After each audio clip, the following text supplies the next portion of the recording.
Attention bobsled riders! You will soon be embarking on a thrilling podcast down the icy slopes of the Matterhorn, so please remain seated, keeping your hands, arms, feet, and legs inside the bobsled at all times. Auf Wiedersehen! Hello, yodelers! We are the Matterhorn Yodelers. I am your host today, Peter, with my co-host, Jackie. and Japheth. and Father Yodeler. and today we are not looking at windows. No. We are not looking at windows today. We're Forget not cleaning windows. windows, We're not- are we? My wife. If you ask my wife, I should be cleaning my windows, but I'm not. No, we are looking at Disney Legends. We're taking a step away from the windows and looking at less into the parks, but more into the company as a whole. What is a Disney legend? Disney Legend. These are just basically the people. It's who the are, Hall of Fame of Disney. Yeah. Yes. To get in, it's like you did something that made them money or contributed And to I the would- greater part of the company. And I would say originally it would be a really big honor to be considered a Disney legend. Now it's become more of like a publicity. We're going to give this person a Disney Legend Award because They're popular, and they're- that'll Yeah. draw attention. Right. So there's the We're going to give it to Carrie Fisher. It's like, yeah, Carrie Fisher's great, but she was what, in Star Wars. 2 movies for Disney, which is the Star Wars movies? Yeah. That... Han. Give her a legend. You know, like, and don't get me wrong, she's a great person and deserves all the accolades she deserves, but, like, I don't know if Disney Legend is what I would describe I thought her that as. with when we went to the D23 and we saw them give out the Disney Legends, and I was all like, they're like, here you go, Robin Williams. I was like, he's just Genie. Like, Yeah. they just did one character. It's like, there are people that dedicate their life to the Disney company. I Well, would he say did other things. Robin Williams he did quite a redid bit. Flubber. He did you know, Flubber. He had his own attraction. He had his own show at the MGM Studios. Yeah, so did Barbie, that we learned. All right, so that's not like an Ace Ventura, talked out of his butt. So like, Right.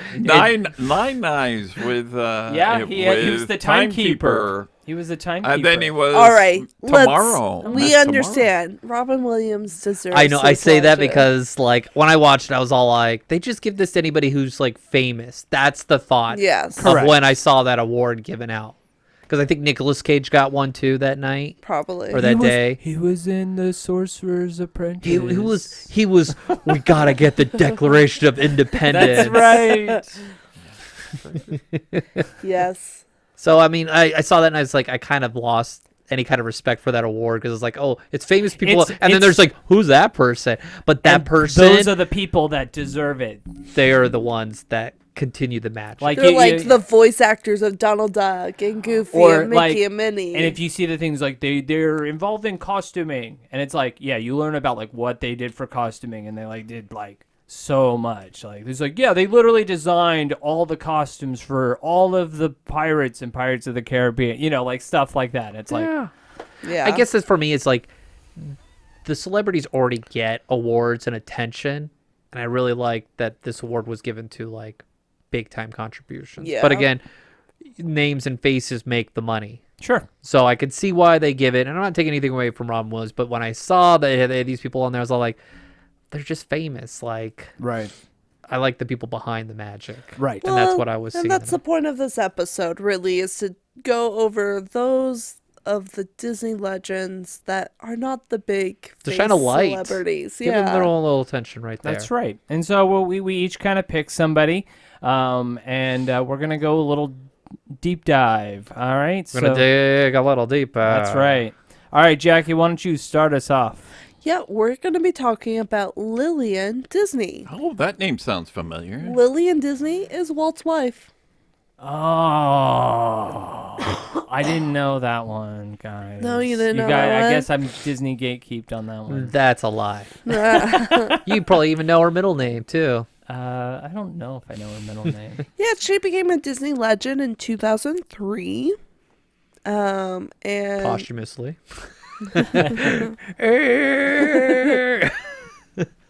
And most people know the story of how Mickey Mouse got his name, which was originally Mickey Mouse was going to be Mortimer the Mouse, but then Lillian told Walt, no, That's a terrible it's name. a terrible name.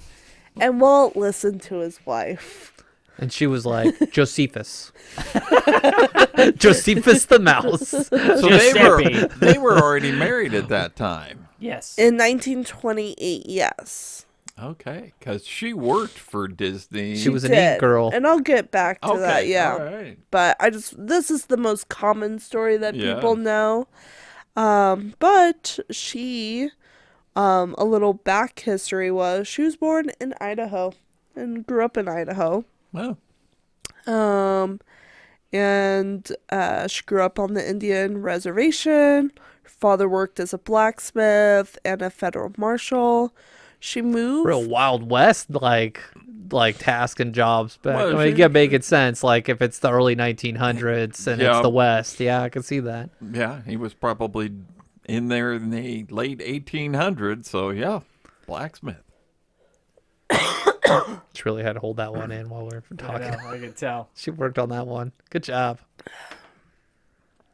Okay. Yep. So she grew up on the Indian reservation. And then she moved to Los Angeles in 1923. Her sister, I believe, got her a job working at the Walt Disney Studios. The one that's now a Photoshop cop now. Yeah. She was as a secretary and an inker for animated cells.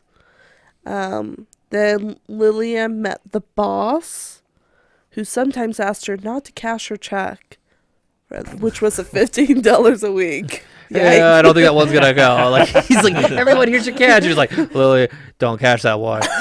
You're gonna be really mad at me, and I don't want you to. I don't know why that was a fact. Give me a week. Please. I don't want Let me know when you're about to cash that check, please. that sounds. Oh man, This was that takes me training back. for the rest of their life. Of, I'm going to put a mortgage on our house. I'm going to do this. Roy came in, he's all like, "Hey, bro, these checks are bogus. They're not. Everyone, here's your money." They're part of the original Chase scam where they got the free cash. Right. Right.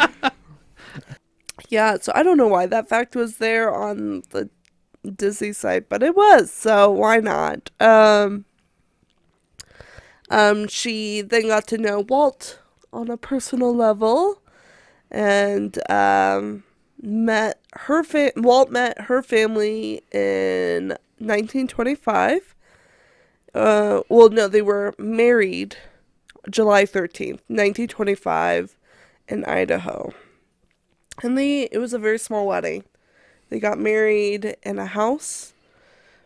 Just some close friends and family. Not a lot of paparazzi at this one. It was early stages I of know, Disney I know. companies. So. I know. A quote from one of Walt's daughter was, "I think my dad fell in love with her almost immediately. She was an independent little lady," recalled the daughter of Diane Disney. So basically, once they were married, Lillian helped raise the two daughters. That was nice of her. Somebody had to. Yeah. Props to mom. Yeah. Lillian also was served as a good soundboard for her husband. As a good wife is. Yes. And so, Lillian was a conservative and balanced to Walt's, like, very outgoing and, like, She was the She was reined the, him in. She yes. was the introvert to his extrovert. Yes.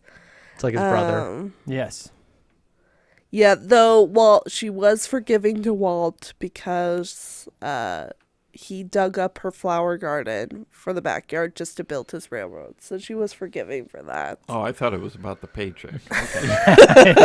She get like, it's 30 like years later, It's 19. it's a $15 paycheck. You never let me cash. 1955, and he's like, "Honey, I'm building this giant park. $15 a second ago." He's like, "You keep saying that." First it was Snow White, then it was this. And then the war.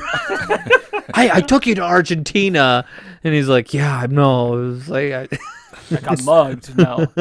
So Lillian kind of took the backseat when Walt was alive and was kind of behind the scenes. Once Walt did pass away, she did kind of step into the public arena because she was the one that knew Walt the best.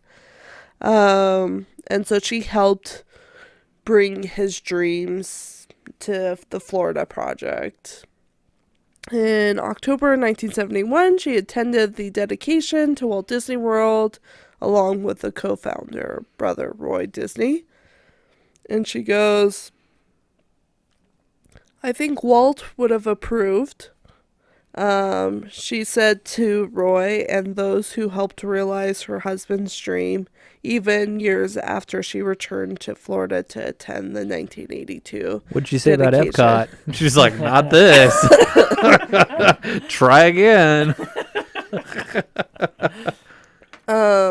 Yeah, so I watched a documentary or like an interview of her, and she was very few of words to the public. But she was yes, so I watched an interview, and she was just very small words, and it was so funny. One of the questions was like, "Oh, do you think Walt would have approved of the company as it is today?" And she goes, "Well, I don't know what's going on in the company today, so..." Keep making me that money. I just cashed it. I'm still waiting to catch my $15 check. Is it good? Can I cash it now?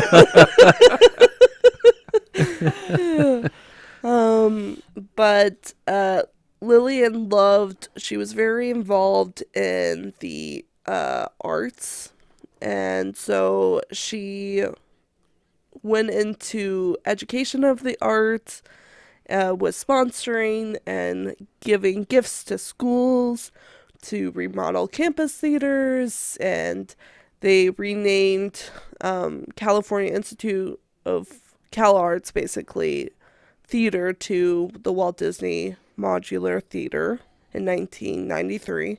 And she was a big contribution because of that, because of her funding the programs there.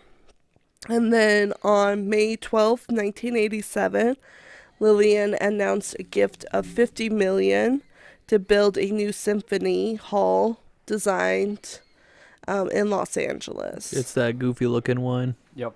I mean, it's really cool, but man, I mean, It's creative. it's and creative. Like, the you architect. drive by and you're like, "Yep." Which is featured in Iron Man. Oh, it's also in Get Smart. There you go. Yeah. Get Yeah. smart. Lillian did suffer a stroke on December 15th, 1997, 31 years to the day after the death of Walt, and passed away the following day at 98. Oh, that was on the wrong file. That's fine. So there's not like a whole lot about Lillian, but I think there's just not a lot because she didn't like to be in the spotlight. She probably saw how much Walt was in there, and she's like, "I don't want to do that." I always liked the story about Walt giving her that huge petrified rock yeah. and Yes. her saying, For a wedding anniversary. why don't you put this in your park? He's like, okay. Perfect. Classic husband giving his wife A gift. dishwasher, the No, no, no. dishwasher gift, or- Getting her a gift for himself. right? Yes. But Here, dear, here's this giant petrified tree. Where you want to put it? You want to put it in your garden? Just put it in your park. I don't care. But I think, like, a lot of people focus, like, Disney's success to Walt, which, of course, he was the key to that, and also Roy Disney. But I think Lillian had a big factor in that. She was as in the inner well, circle. because she was a part of all of these decisions. You know, Absolutely. Walt came home and he probably vented so much to her. Now, she did say no to Disneyland. She was like, why would you ever want to build a theme park? This is gross. Well, I mean, I think if my husband was like, let's build a theme park, and I'm going to be like, yeah, I'm good. What about the roof? Can I cash my $15 paycheck? I think it's a natural response to when you've had your Yeah. house mortgaged multiple times to fund his projects and going, you're just white knuckling through like all these things. You're just like, please, can I just have a nice life? You know, I'm here. You've got it. Why risk it? The Disney Family Library just released a book about some of their memories and memorabilia about Walt Disney and so on. It gives a nice perspective, I thought, of that relationship of his family as opposed to his public persona and so on. So if you're interested, check that out at the Disney Family Library. Yeah, Disney, the family man. Mm-hmm. Yeah. But Walt loved his wife so much, and Lillian really probably was at home trying to take care of him mentally too, because I'm sure it was mentally exhausting and just trying to be that relief for him. So I totally think she deserves to be a Disney legend, because without her, who knows what the Disney She was a parks- rock. She was the Yeah. rock at home. You know, You to know, where he could come home and know that everything was right. right. And didn't have to solve the problems, to where he can just bring fun. Mm-hmm. You know, and yeah, I can definitely see that. Yeah. So big part of Disney's history. Well deserved. Yes. All right. Father Yodeler, your turn. My turn. My legend is Jimmy Dodd. Everybody know who Jimmy Dodd is?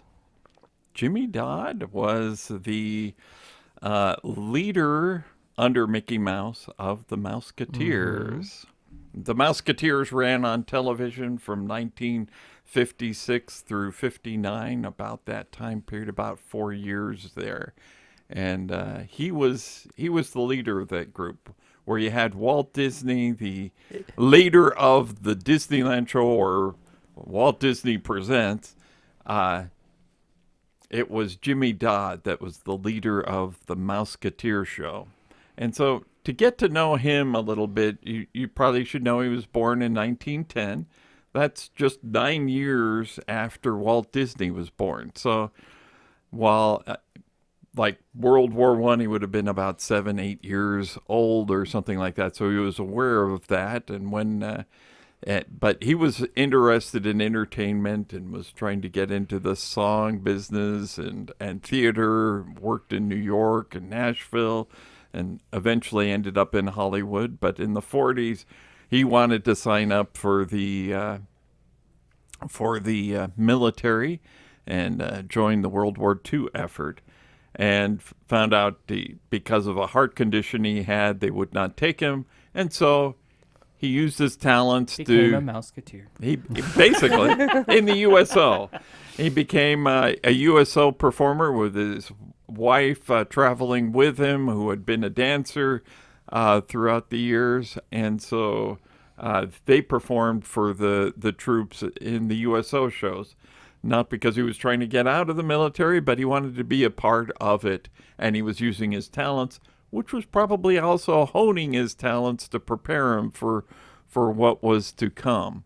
And he had some success in Hollywood afterwards, being in a few movies, few small songs he got to do with like the likes of Arthur Godfrey, famous in the 50s and 40s. Maybe Is that not the so well father, known. Jeffrey Godfrey? The guy who's the voice of No. Iago? No. No. No. I know, I'm joking. I'm just I couldn't resist. Could not resist. So they were struggling, and at that time, in the 50s, they were trying to find their way doing these small bit jobs in Hollywood, but not necessarily having a lot of success forming anything that would It wasn't getting that big be break. sustaining. They were probably getting a lot of $15 checks that they may or may not be able to cash. I don't know. That's the title of this episode. $15 $15 checks? check. Question mark. So at that time at the Walt Disney Studio, Walt Disney had been introduced to television. He saw television as a way of marketing his other products, his movies and so on. That's what he saw that would generate something with television. So he had two big successes in television, all under a producer by the name Bill Walsh that Disney grabbed out of somebody he saw crossing the hall and said, "You."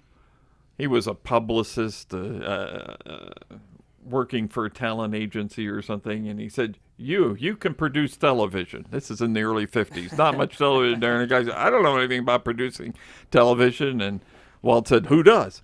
And so you're a producer. And Man, that's scary when you want to leave your desk. and so he started producing. First, he was approached by ABC to do a Christmas special, and it was phenomenal ratings and everything. This first Christmas You special can't screw by up Christmas. Walt That's Disney. pretty easy topic. It was like- pretty magical. You go back and look at that 1951 Christmas special. It was pretty elaborate. Followed up by a 52 Christmas special, and then ABC says, "Gee, can't we get more from you? Because we're trying to start, compete with NBC and CBS. We want to be a network." And Disney's saying, "Gee, I want to build Disneyland." And so, as we know, that's when Disneyland, which became the Wonderful World of Disney, started up. And he put Bill Walsh in charge of that. And so he started putting on this hour-long show hosted by Walt Disney. And it was phenomenal success. ABC loved it, and they wanted more. And you got Uncle Walt in everybody's like living Yeah. room. Yep. And then Bill Walsh comes in after that first year of doing it, trying to get out an hour-long program every week. And he said, Bill Walsh was going to ask for, "Gee, can I take a break now? Because this has been like pulling out my hair to try to get this all to work." Just keep going. Keep going. You're like, I got nothing left. And Disney said, "Well, ABC wants us to do more, so we're going to do this hour-long show 5 days a week called The Mouseketeers. And I want you to charge it, just like Disney. You're buried deep, and you know how to do this. You're the most experienced guy to do this." He's like Guy eye with no rolling left and right. experience is the most experienced. I have no experience. Not More. Yep. And so he agreed to it, and they started working on coming up with the Mouseketeers, and they came up with the interesting fact is it was an hour-long kid show. Every day, 5 days a week, they produced a total of 360 shows within 4 years. It's a massive output of trying to get all. They used to have it this on together. Disney Plus, the show. Yep. It was fun to watch it, see the advertisements The and old advertisements are and fun. like what kids would watch back then. What was a good show to them, and it was interesting just to see that kind of time capsule of television. And it's interesting how they were trying to come together with this. How are we going to do it? But they knew they needed some people, and they were doing like grabbing people, janitors from the hallway, and saying, "You got any talent?" Sounds like UHF right now. It really does. They were literally trying to get talent anywhere, and they knew they were going to need some adult leaders. They knew that there were going to be a lot of children talent involved, but they also needed adult leaders, somebody that might take the place of Walt Disney, because Walt Disney was not going to host this show Not on daily. top of the weekly show he was doing. And about this time, Jimmy Dodd and his wife had just about had enough of Hollywood and the fact that, we're just not getting anywhere. We get a bit part here, we get a bit part there, but it's nothing to build a life on and so on. And so they were about ready to give up and leave. And somehow together they decided, we've never done this before. He was a very Christian man. And he said, let's pray together about it and make a decision. And so they prayed together about it. And the next day they got a phone call from Disney. And Disney said, we got this song that we need to write about an animated pencil. And we... He like looks up to God. He's like, really? A pencil? Hey, can you come down and shoot the thing? We know you're a song guy, Can you come down and do this? And so he went down there and did something really quick, and they hired him, gave him his own office, which was the first thing. He was hired into the music department of Disney, and it's like Disney's producing all these things at this time. He had Cinderella, Alice in Wonderland, Peter Pan, Lady and the Tramp, Sleeping Beauties, all just in development and going as long as the shorts are going. And now you got this TV program that's demanding all this music and so on. So Disney is booming, not to mention the park, Right. which was just opening up at that time in 1955. And so Jimmy Dodd thought, oh, this is going to be great. Well, some of his people on his team recognized him and knew that Disney needed somebody for this new kids show. And they said, this guy looks perfect. Now we just have to get Walt Disney to discover him.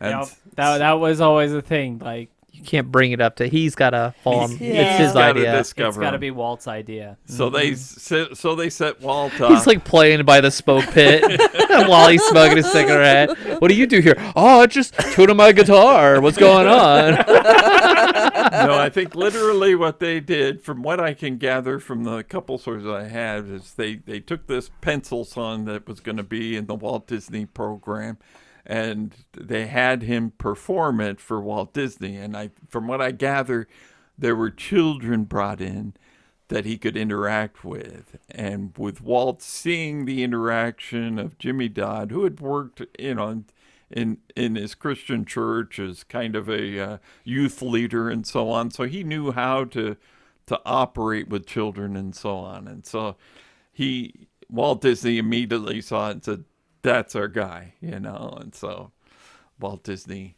gets the credit, but also the people that knew Jimmy got the credit for doing that. And they first wanted to do the show with an audience, kind of like Howdy Doody, if you've seen any of those programs and so on.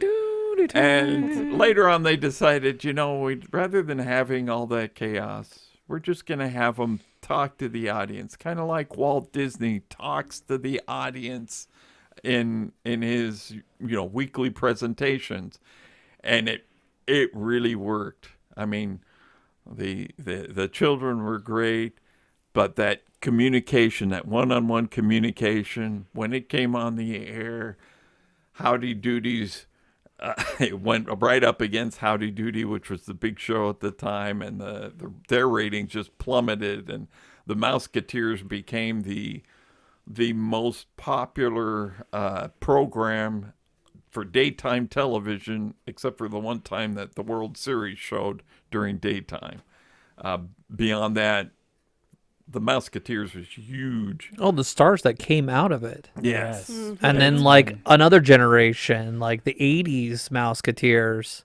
The success of the show from the 50s brought your 90s pop stars. Yep. And some of the Yeah. movie stars you still see on TV, And it's incredible. First show that really only lasted 3 to 4 years in actual work.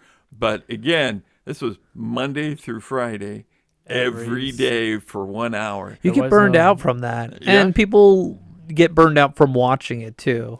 But I know. Who gets... I mean, we've been going, 4 or 5 years or whatever. on I our dread like, podcast. oh man, we got to record. We only do a recording like ever so often, but when it happens, you're like, man, it's exhausting. Yeah. he was definitely considered the father figure of the show. I mean, you had Uncle... He did have that effect, that aura about him. You had Uncle Walt to the Mouseketeers, and you kind of had Uncle Roy, which was kind of a funny guy. But Jimmy Dodd was the father figure there. He never wavered. You knew he was a Christian. He didn't waver from that once. The children always knew where he stood on everything and what was wrong and what was right, and they always wanted to make Jimmy Dodd happy. You know, he was the father figure for the Mouseketeers, and one of the things I love about him is all the music he brought into that program and other things. He said he wrote over 30 original songs. Did he make some money off of those songs? Because I know they pumped out those records left and right. I'm sure he did. I'm hoping he came out with some money out of it, because you get the paychecks and then you fall off the cliff and you're no longer making any money because what your identity from that show is what you have forever. Right, but you get songs like the Mickey Mouse March, that's iconic. Mm-hmm. Everybody knows it, even though it's from a show from the 50s. It's huge, Oh, it defines a generation. You're the Mickey Mouse Club, and Stanley Cooper put it at the end of his movie of Full Metal Jacket where they're singing it because it's so Americana. Yeah. It's so impactful for that generation, that post-World War II. Nobody's singing the songs to Father Knows Best or even I Love Lucy. You know the tune, but you're not necessarily singing it like Mickey Mouse Club. He did other favorites. So one of my favorites is I'm No Fool, No Siree. Right. I Want to Live to Be 93. I watched those movies in grade school. Our teachers would bring in these old reels to show us on their 16 millimeter projectors, and I loved it when it was time for one of the I'm No Fool rainy day schedule. Is that what it was? They just came in when they came in, and you just teacher needs a break. Teacher needs a break. That's exactly what that is. She's outside. I've got a headache. Yeah. She's like, I can't do this. She's got the Ben Affleck kind of I'm done. That it was one of the things that got me collecting Disney music was that song. I grew up with that song you talked about. It rings in my head. Yeah, and there's other books that he wrote songs he wrote with his wife, like "Do What the Good Book Says" and "We Are the Merry Mouseketeers. We've got a lot above our ears." Lots of fun songs. He was kind of another way to look at it is the Mickey Mouse alma mater at the end. M-I-C. Right. See you real soon. K-E-Y, which is just the march, slow down, really slow. Right. K-E-Y. Why? Because we like you. That was he brought you in. Jimmy Dodd every week telling those children, we like you. Aww.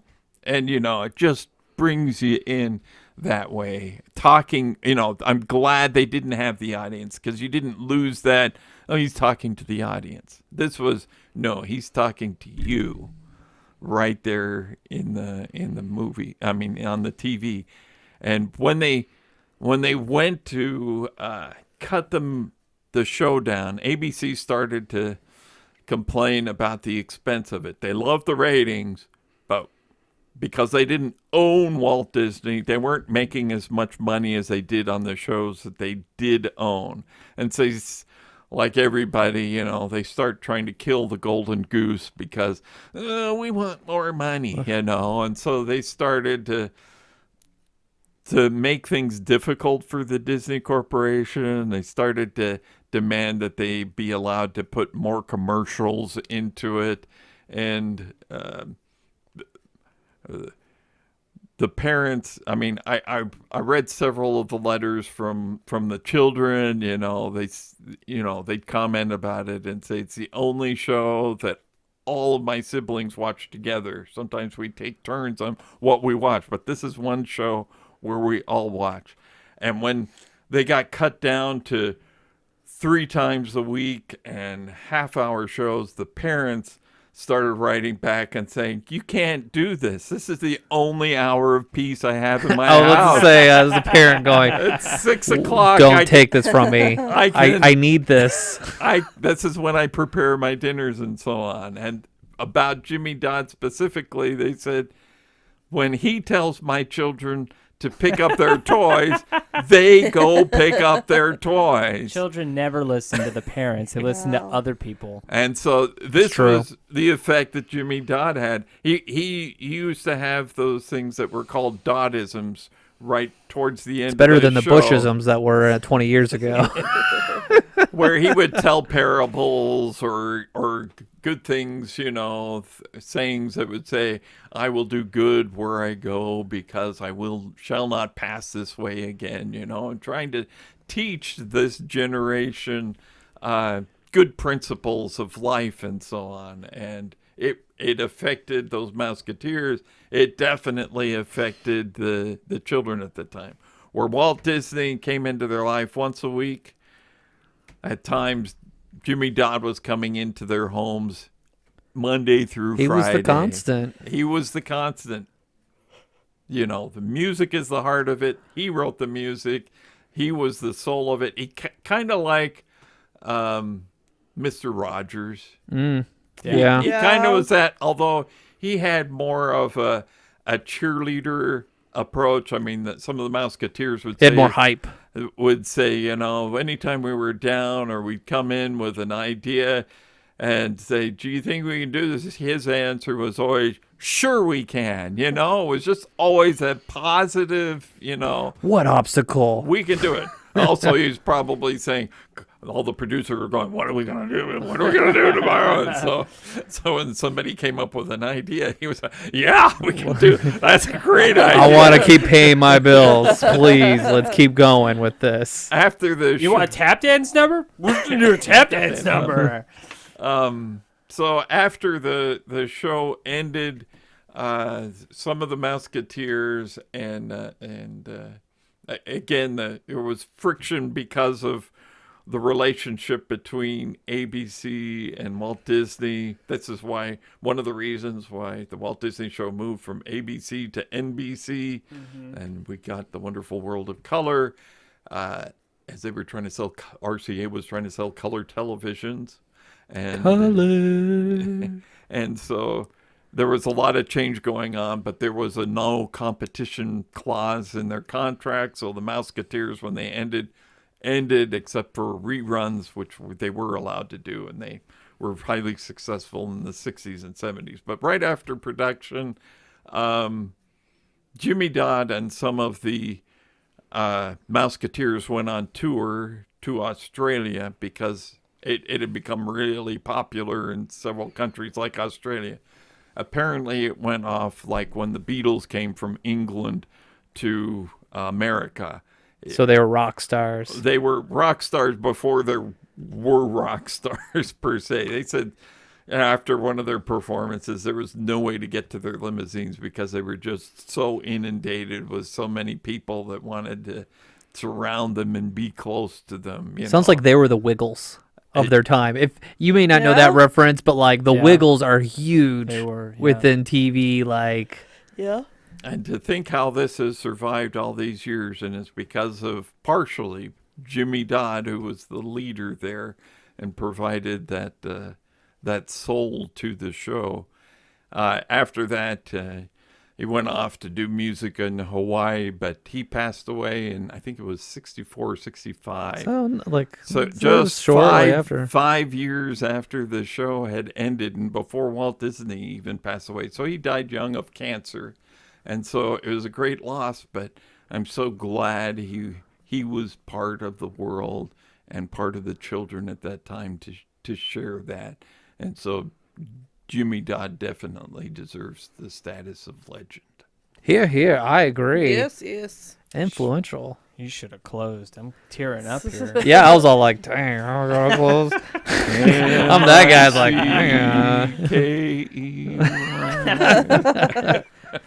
You can just edit his part. and I just put got to it- Gucci up mine now. I know, right? Well, here comes my part. Not quite as amazing as that was. And he did that with no notes, by the way. We're all sitting here reading our phones or our notebooks. Like, they did this. He did that all top of his Father head. It's Yoder is great. great with Disney history. He has a lot of books on it. Yes, he does. But moving on, I've got our next legend. I picked Catherine Beaumont.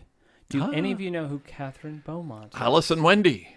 Alice and The Wendy. voice of Alice and Wendy. Oh, okay. Darling. Yes. She was born June 27th in 1938 in London. And then soon after that, moved to Wales during the Blitz. So Okay. when the Blitz Yeah, happened, all she the moved- kids left. Yes. So she moved up to Wales at that time. Around that time is when she started her family. Her parents were, I think, her mother was a dancer and her father was in music and things like that. And so she got it put into small parts in like a lot of the British movies and things like that. Her first one was in a small part in It Happened One Sunday in 1943. And An Island with You. And those quality of those films, they're really bad. Like Yeah. we're used to our crisp, like black and white that we see. It's Some of those muddy. old British ones, like those like Hitchcock films, you're like, man, that is some rough film right there. Nobody's cleaned this up for Right. HD yet. She was also in The Secret Garden in 1949. Wow, So how it's many secret gardens have there been? I know, right? Is that the one that's got the one girl that won an Academy Award? She was in Meet Me in St. Louis. I'm not sure. Oh, okay. And then she was also in Challenge to Lassie. So she was in a Lassie movie.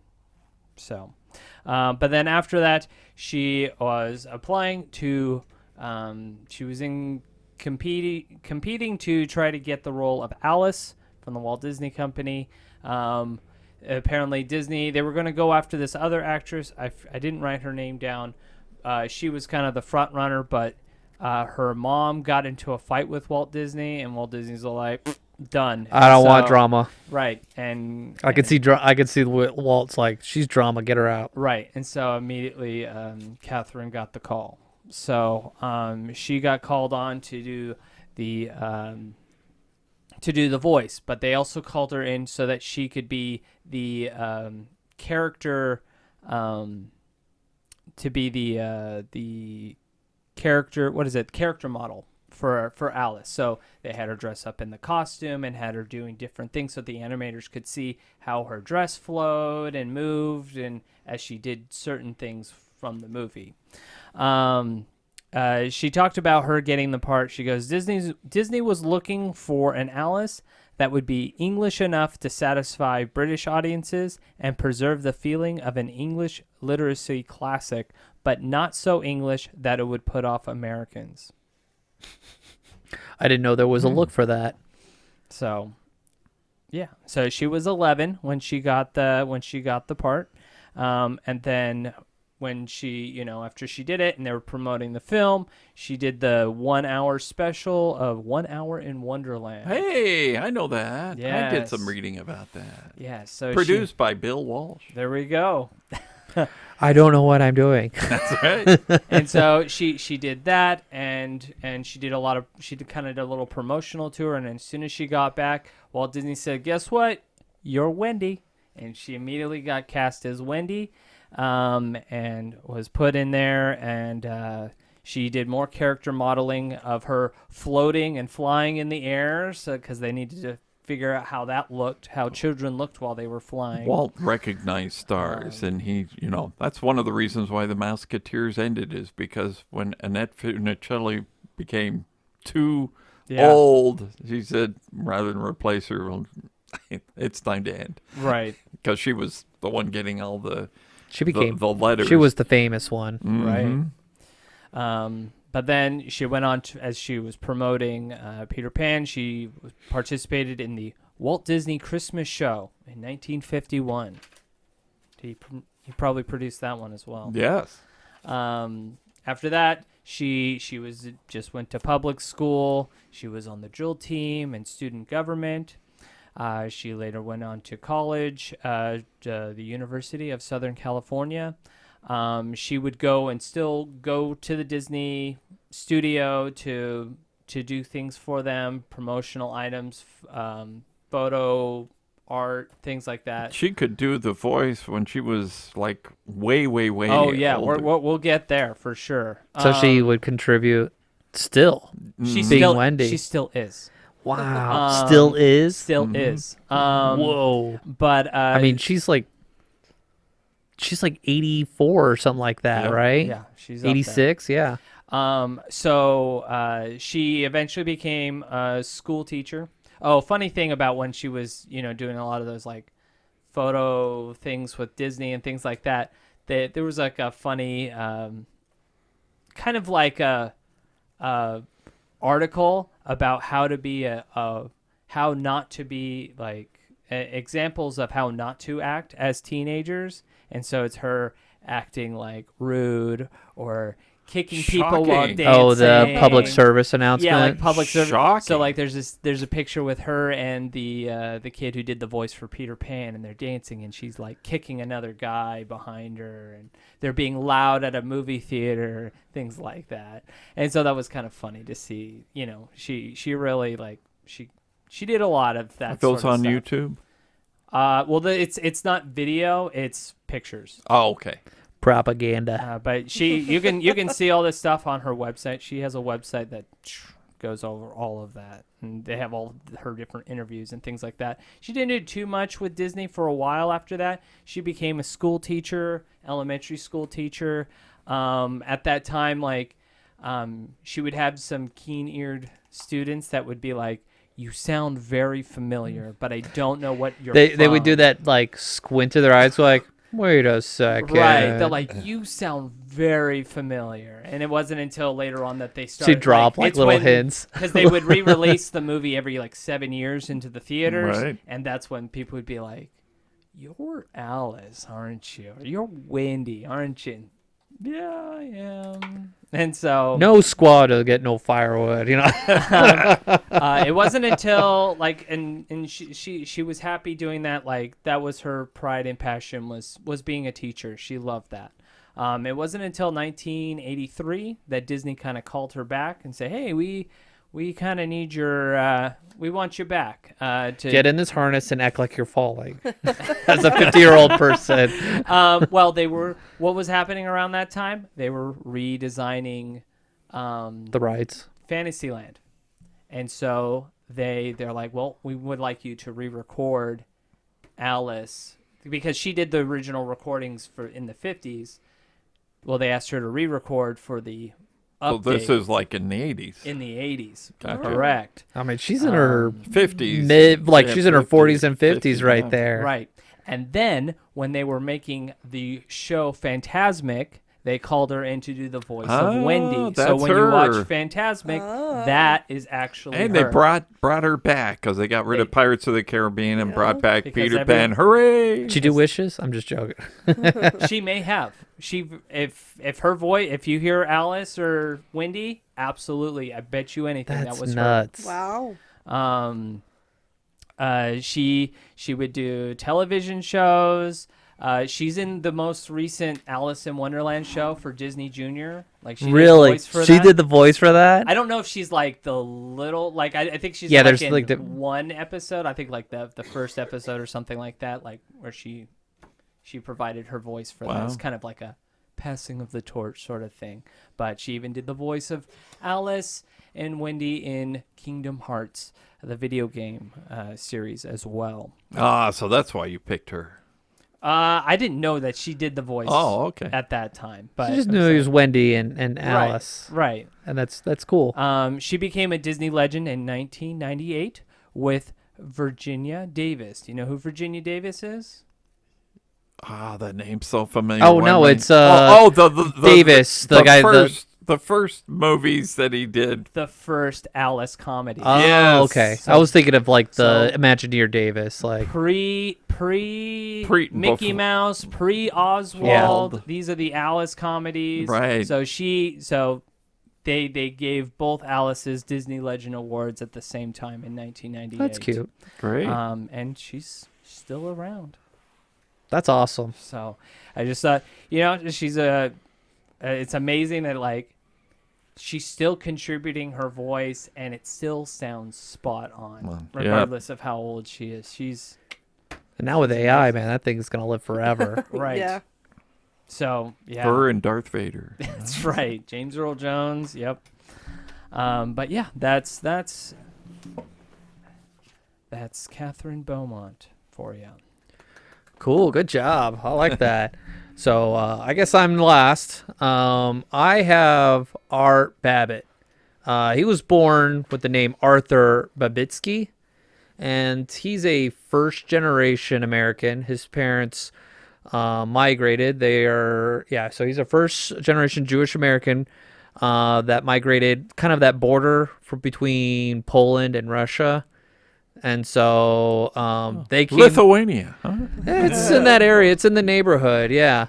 And so they went over to the U.S. and they moved to Omaha, Nebraska, and then they experienced like a ridiculous like tornado that just like blew through town, and they're like, "Peace." And so they went to Soyok City in Iowa. Oh, Sioux City? Sioux City, is that what it? I don't know. I'm horrible with names. Sioux City, yes. I don't know my Midwest geography or pronunciation. Yeah, and that's where he has this like Midwest kind of personality that he developed, and I can see probably where like Walt would, do really well with that. And he, since their first generation, they worked really hard. He had multiple jobs. But he was also a troublemaker. He ended up stealing like the schoolmaster's like wagon and hanging it like up on a pole. But he had a thing where he's like, he didn't like steal, like, well, I said he stole, but he wasn't like permanently stealing or destroying. He just like confusing people. And so he developed this like persona of being a troublemaker. So they like later be known as Art the Troublemaker. And he really was. But he was, he had a good influence with his mother. She had a good sense of justice and she had an open door of like just trying to help people. But when there was something wrong, he would stand up or she would stand up and really instilled that in him. He developed his like interest in art with the newspapers and comics and saving up those little like pennies for the Sunday cinema.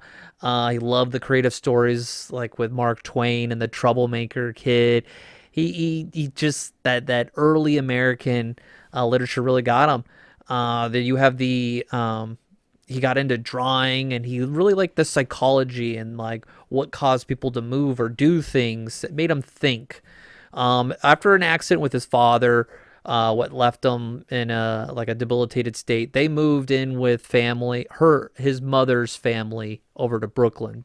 And so he gets into the art scene in Brooklyn and really he starts going to like community like Jewish art schools that are like free, and he really started developing his skills. And with those skills, he started like in his teen years designing labels and building arts, and started building his portfolio at 16. Then he like started a graphic art kind of design company, and he started building his brand. Didn't really get into animation, but then he saw the skeleton dance and he was all like, that's cool. And then he later joined a animation studio around the time the stock market crashed. He had developed enough of a name and his art skill was enough to where he got picked up and he started doing animation there. But he like pulled out this big giant piece of paper and he wrote and did this, hey Walt, give me a shot. I want to join what you guys are doing. This is awesome.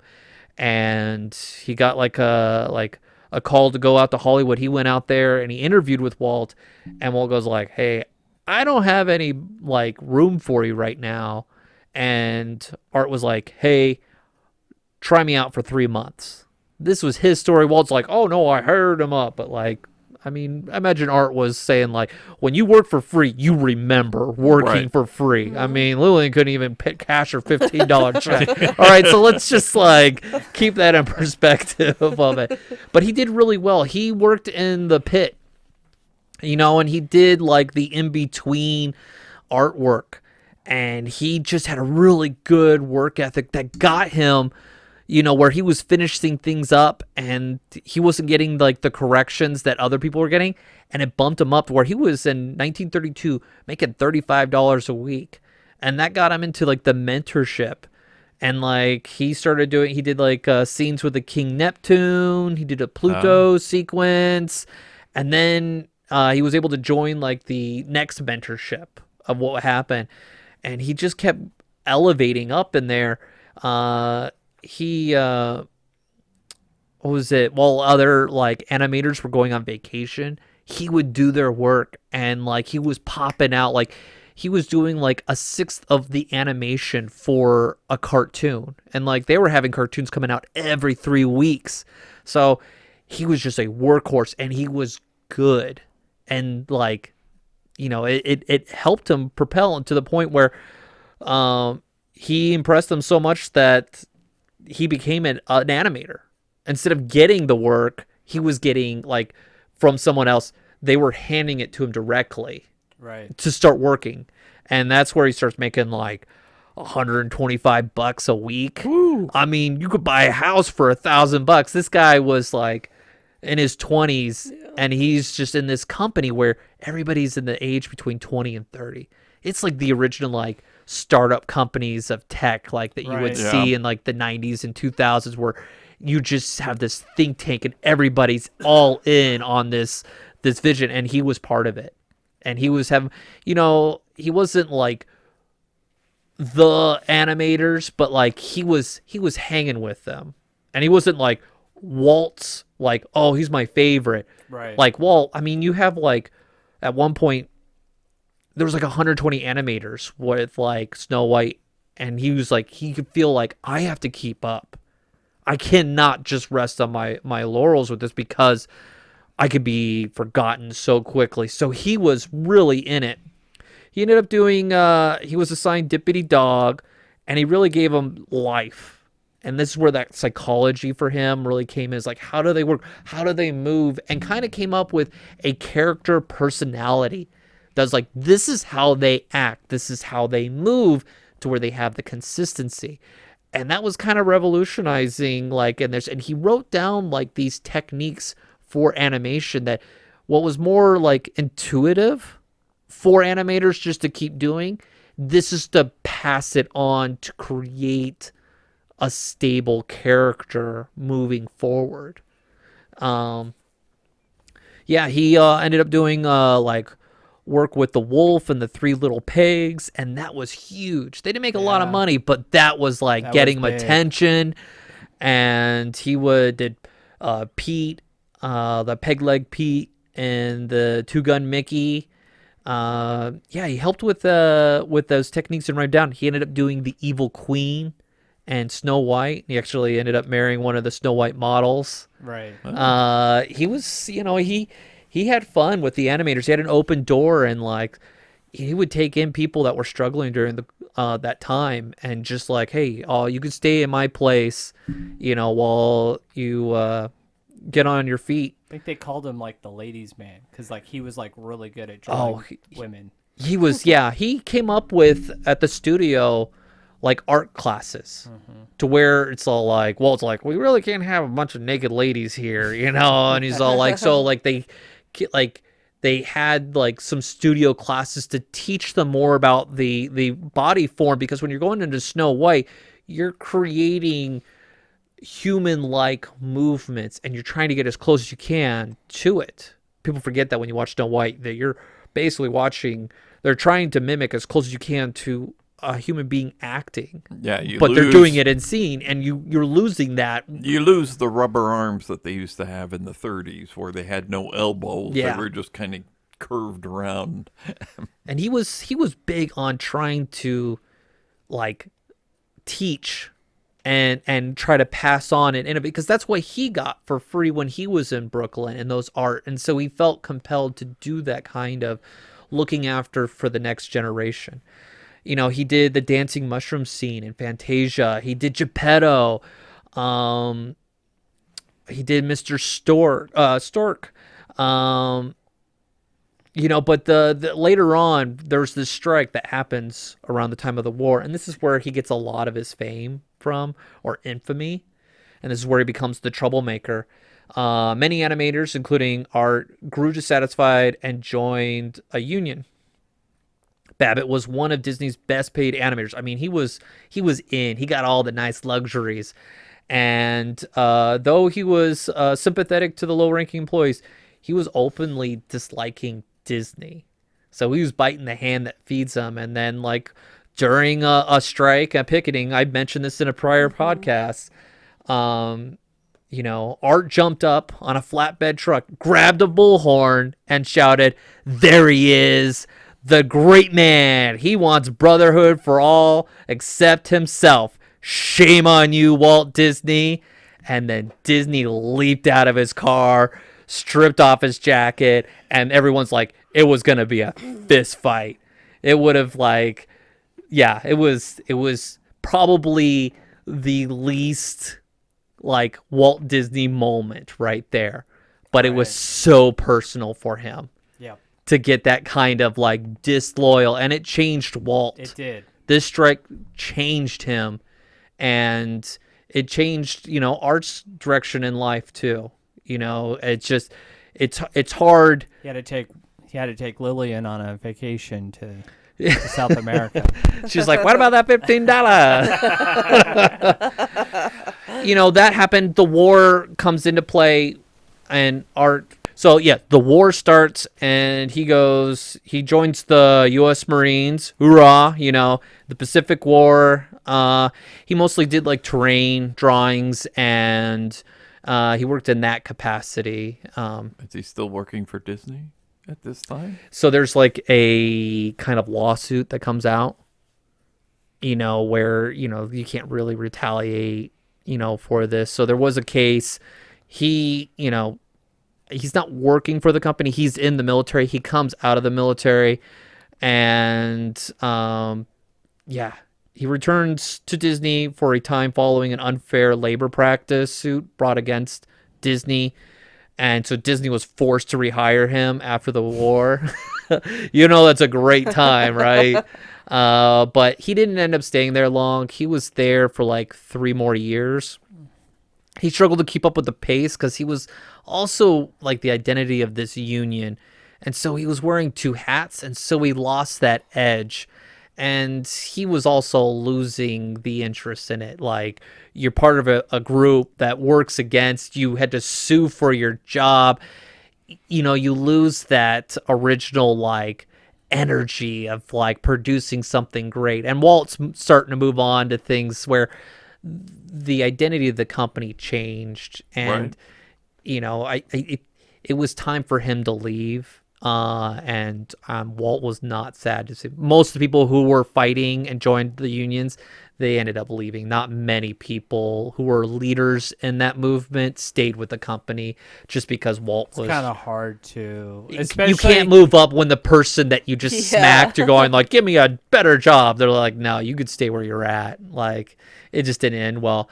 And he went on being within the animation community. He was well received, a trainer, and he had a good career outside of it. It wasn't until 1991 when the Disney company chief, Roy Disney, the nephew of Walt, contacted Babbitt, and they kind of ended the long feud. And so, it was Roy's like reaching out when they were like the VHS for, I think it was Fantasia, came out. So they gave him a chance, and then he ended up dying in 92. Oh, wow. So shortly after they made peace, and then posthumously he received his award in 2007. And actually that award was auctioned off after his, boy, that was a Hawking action right there. Auctioned off. It was auctioned off by his third wife. When she passed away in 2019.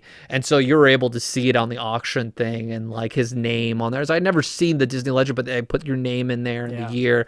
And so, and a lot of his artwork was up there. So you're seeing like drawings of the Evil Queen that went up for the auction. And it's like, wow, that was really cool to see some of those things that are not in the Disney archive, but it was in his personal possession. It was really cool just to read up on just that hard work and that that ability to teach and mentor was kind of like created by him within the company, as opposed to just being cutthroat and just like, hey, let's build a better product, the next level of animation. And I was really impressed with them, and I thought it was well deserved that he was able to get it, even though he, to get an award from the Disney company when, he had such a strong, like, slapping of the hand that Right. feeds him. I thought it was good. I'm glad it ended on a positive note. Right. And so, yeah, Art Babbitt, there's a book out there. It's quite impressive. I got it up on my tablet. So I can get it. It goes all into the strike. It's called The Disney Revolt, the Great Labor War of Animation's Golden Age. And it's like 300 pages, and it gets into like all the details of what happened. But half the book is about Art's life and his contributions and what happens. And so I feel it's more of his biography with strike, Right. coming in halfway, and all the dynamics of the union and lawyers that come into it. Perfect. Well, thank you for sharing. Thank you, everyone, for your contributions, your work, your research. I learned some things. I hope our audience have learned some new things, and and I hope that we think about these people and their contributions and how they have helped build up the Disney brand to what it is today, and why it makes it so special to us. If feel free to follow us on all our social medias: Facebook, Instagram, Twitter, X. I guess I already said Twitter, but it's X. Our audio is on YouTube now, so you can leave a comment and subscribe on our YouTube channel. Every once in a while, we might throw up a video on there. Maybe our TikToks. We don't know. We're still working that out. But until next time, Auf Wiedersehen. Now it's time to say goodbye to all our company. MIC. See you real soon. KEY. Why? Because we like you. MO.